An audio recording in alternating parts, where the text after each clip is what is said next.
2 फरवरी का यह मंगलवार अपने साथ एक विशेष तेज, एक विशेष ऊर्जा लेकर आता है।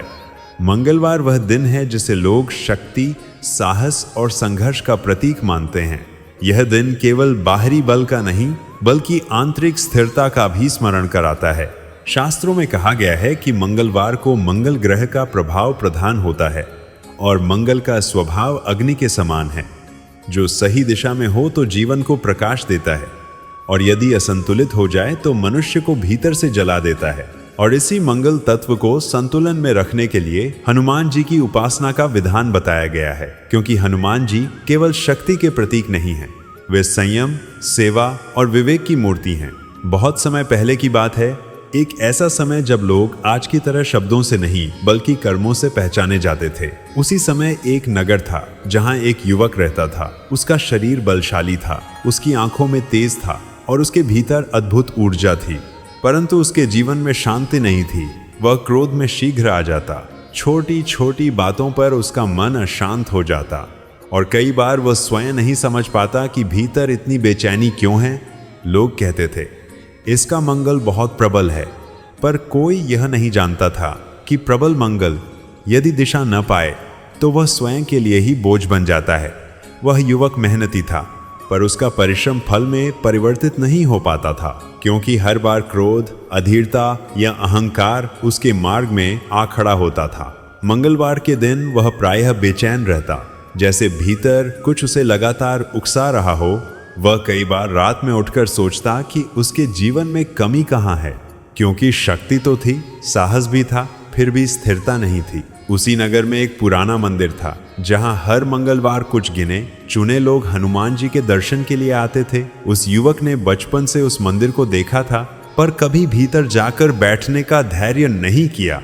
उसे लगता था कि भक्ति शांत लोगों के लिए होती है, संघर्ष करने वालों के लिए नहीं। परंतु एक मंगलवार ऐसा आया जिसने उसके जीवन की दिशा बदलने की भूमिका लिख दी। उस दिन उसका अपमान हुआ, बिना गलती के, बिना कारण, और पहली बार उसका क्रोध बाहर नहीं फूटा बल्कि भीतर ही भीतर जमता चला गया। वह भारी मन से नगर की गलियों में भटकता हुआ उसी मंदिर के पास आ पहुंचा। न जाने क्यों उसके कदम रुक गए। मंदिर के भीतर कोई शोर नहीं था, केवल दीपक की लौ और हल्की सी घंटी की ध्वनि थी। उसने पहली बार भीतर प्रवेश किया और हनुमान जी की मूर्ति के सामने खड़ा हो गया। उस मूर्ति की आंखों में न क्रोध था, न आक्रोश, बल्कि गहरी शांति और अपार शक्ति का संतुलन था। उस युवक का मन पहली बार ठहर गया। उसे ऐसा लगा जैसे कोई उसे देख रहा हो पर परख नहीं रहा, जैसे कोई उसे स्वीकार कर रहा हो। बिना शर्त वह वहीं फर्श पर बैठ गया, बिना किसी मंत्र के, बिना किसी विधि के, केवल मौन में। और उसी मौन में उसके भीतर वर्षों से दबा प्रश्न उभर आया, यदि शक्ति मेरे भीतर है तो जीवन इतना अस्थिर क्यों है। उस दिन उसने न पूजा की, न प्रसाद चढ़ाया, केवल कुछ देर बैठकर चला गया। पर वह मंगलवार उसके भीतर रह गया। अगले मंगलवार वह फिर आया। इस बार उसने दीपक जलाया। तीसरे मंगलवार उसने हनुमान चालीसा सुनी, पढ़ी नहीं, क्योंकि मन अभी स्थिर नहीं था। पर हर मंगलवार के साथ उसके भीतर कुछ बदलने लगा। क्रोध पूरी तरह नहीं गया, पर उसका विस्फोट कम होने लगा। उसे यह समझ आने लगा कि समस्या उसकी शक्ति नहीं बल्कि उस शक्ति की दिशा है। और जैसे जैसे सप्ताह बीतते गए उसके जीवन की परीक्षाएं भी गहरी होती गईं। कार्यक्षेत्र में विरोध बढ़ा, लोग उसे उकसाने लगे जैसे उसकी परीक्षा ली जा रही हो। और हर परीक्षा के बाद मंगलवार आता, शांत, गंभीर, स्थिर। वह अब समझने लगा था कि मंगलवार केवल बाहरी उपायों का दिन नहीं है, यह भीतर की अग्नि को साधने का दिन है। एक मंगलवार जब वह मंदिर में बैठा था, तब वहां एक वृद्ध व्यक्ति आए। उन्होंने उसे देखा और केवल इतना कहा, बल जब भक्ति से जुड़ता है तभी वह वरदान बनता है। यह वाक्य उसके मन में गूंजता रह गया, क्योंकि पहली बार किसी ने उसकी शक्ति को दोष नहीं कहा बल्कि उसे दिशा देने की बात कही। उस दिन के बाद उसके भीतर एक संकल्प जन्म लेने लगा, पर अभी वह पूरी तरह स्पष्ट नहीं था, क्योंकि जीवन की सबसे बड़ी लड़ाइयाँ बाहर नहीं, भीतर लड़ी जाती हैं। और ठीक उसी समय उसके जीवन में एक ऐसी घटना घटने वाली थी जो उसके मंगल को या तो पूरी तरह जला देती या उसे हनुमान जी की कृपा से स्थिर कर देती। उस वृद्ध व्यक्ति का वाक्य बल जब भक्ति से जुड़ता है तभी वह वरदान बनता है। उस युवक के भीतर देर तक गूंजता रहा वह शब्द नहीं थे, बल्कि जैसे किसी ने उसके मन में वर्षों से जमी धुंध को धीरे से हिला दिया हो। वह युवक उस दिन मंदिर से लौटा तो बाहर की दुनिया वैसी ही थी, वही लोग, वही परिस्थितियां, वही संघर्ष, पर भीतर कुछ बदल चुका था। पहली बार उसने अपनी शक्ति को शत्रु नहीं माना। पहली बार उसे यह लगा कि शायद समस्या उसकी तीव्रता नहीं बल्कि उसका अकेलापन है, क्योंकि अब तक वह शक्ति को केवल अपने लिए जीता आया था। किसी उद्देश्य, किसी सेवा, किसी समर्पण से उसे जोड़ नहीं पाया था। अगले कुछ दिन उसके लिए आसान नहीं थे। जैसे ही उसने भीतर बदलाव का संकेत दिया वैसे ही बाहर की परिस्थितियां और कठिन होने लगीं। कार्यक्षेत्र में उसके निर्णयों को चुनौती दी जाने लगी। लोग उसे जानबूझकर उकसाने लगे, जैसे उसकी सहनशीलता की परीक्षा ली जा रही हो। और हर बार जब क्रोध उभरता उसे हनुमान जी की वह शांत दृष्टि स्मरण हो आती, वह दृष्टि जिसमें अपार बल होते हुए भी कोई अशांति नहीं थी। मंगलवार अब उसके जीवन में केवल एक दिन नहीं रहा, बल्कि वह दिन बन गया जब वह स्वयं को परखता था। वह हर मंगलवार मंदिर में बैठता, कभी कुछ बोलता नहीं, कभी चालीसा की पंक्तियां मन ही मन दोहराता और कभी केवल अपनी सांसों को देखता।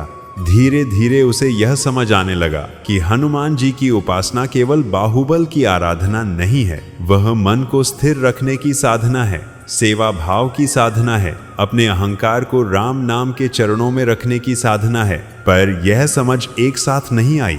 इसके लिए उसे अपने जीवन की सबसे बड़ी परीक्षा से गुजरना था। एक ऐसा समय आया जब उसके सामने एक अवसर रखा गया, ऐसा अवसर जो उसे शीघ्र सफलता, मान और धन दिला सकता था। पर उस अवसर के पीछे छल था, किसी और के श्रम का उपयोग करके आगे बढ़ने का प्रस्ताव था।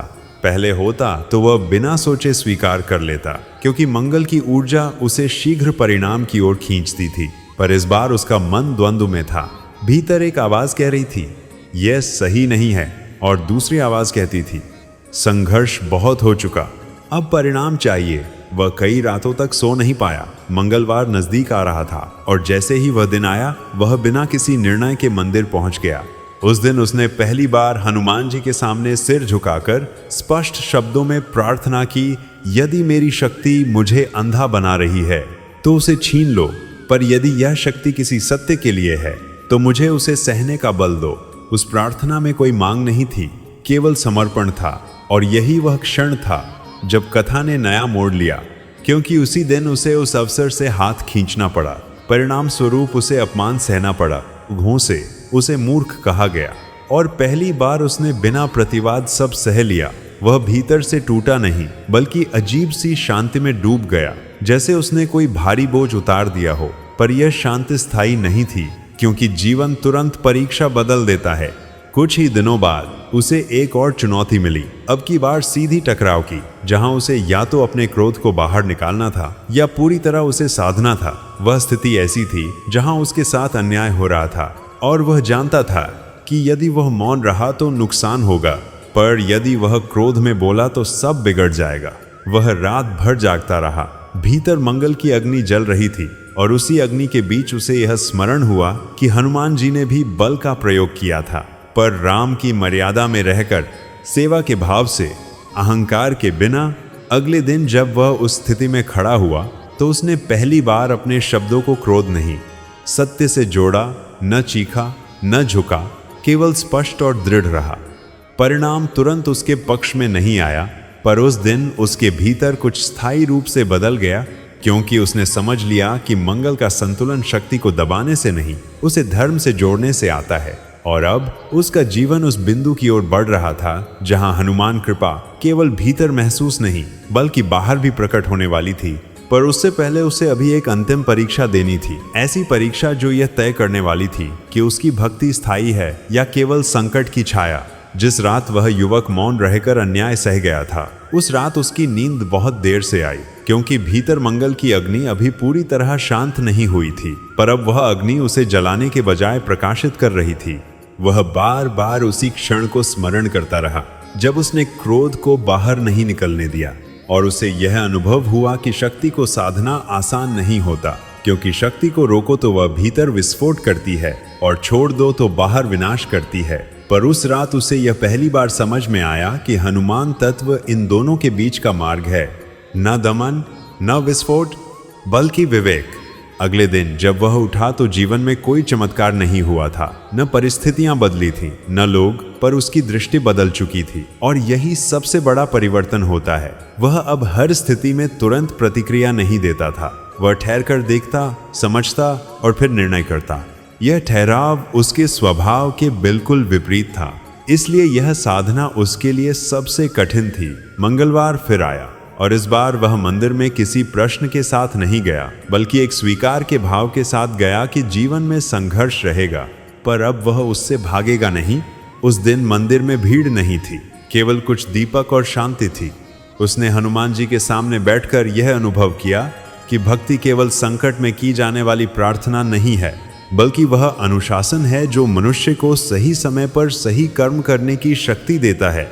उसी दिन से उसके जीवन में छोटी छोटी घटनाएं घटने लगी, जिन्हें सामान्य लोग संयोग कह देते हैं, पर जो साधक के लिए संकेत होती हैं। एक व्यक्ति जिसने पहले उसका विरोध किया था, उसी ने आगे चलकर उसके संयम की प्रशंसा की। एक काम जो पहले बार बार रुक जाता था, अब धीरे धीरे आगे बढ़ने लगा, बहुत तेज नहीं पर स्थिर गति से। और मंगल का यही स्वभाव होता है, यदि संतुलन में आ जाए तो वह निरंतरता देता है, तेजी नहीं। उसके भीतर अब यह समझ स्पष्ट हो गई थी कि मंगल दोष का अर्थ जीवन में संघर्ष का होना नहीं है, बल्कि संघर्ष में विवेक का न होना ही वास्तविक दोष है। और जब विवेक आ जाता है तो वही मंगल जीवन को दिशा देता है। वह अब यह भी समझने लगा था कि हनुमान जी की कृपा बाहरी बल में नहीं, बल्कि भीतर के भय के क्षय में प्रकट होती है। क्योंकि जैसे जैसे उसका क्रोध कम हुआ, वैसे वैसे उसका भय भी कम होता चला गया। भय असफलता का, भय अपमान का, भय पीछे छूट जाने का। और जब भय कम होता है, तभी मनुष्य सत्य के पक्ष में खड़ा हो पाता है। एक दिन उसे फिर वही अवसर मिला, पर इस बार किसी छल का नहीं, बल्कि जिम्मेदारी का।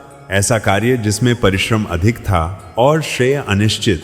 पहले होता तो वह ऐसे कार्य से बचता, क्योंकि उसमें तत्काल परिणाम नहीं था, पर इस बार उसने बिना झिझक उसे स्वीकार किया, क्योंकि अब वह परिणाम से नहीं, कर्म से जुड़ चुका था। उस निर्णय के बाद उसके जीवन की गति और धीमी हो गई, पर अजीब रूप से अधिक स्थिर भी हो गई।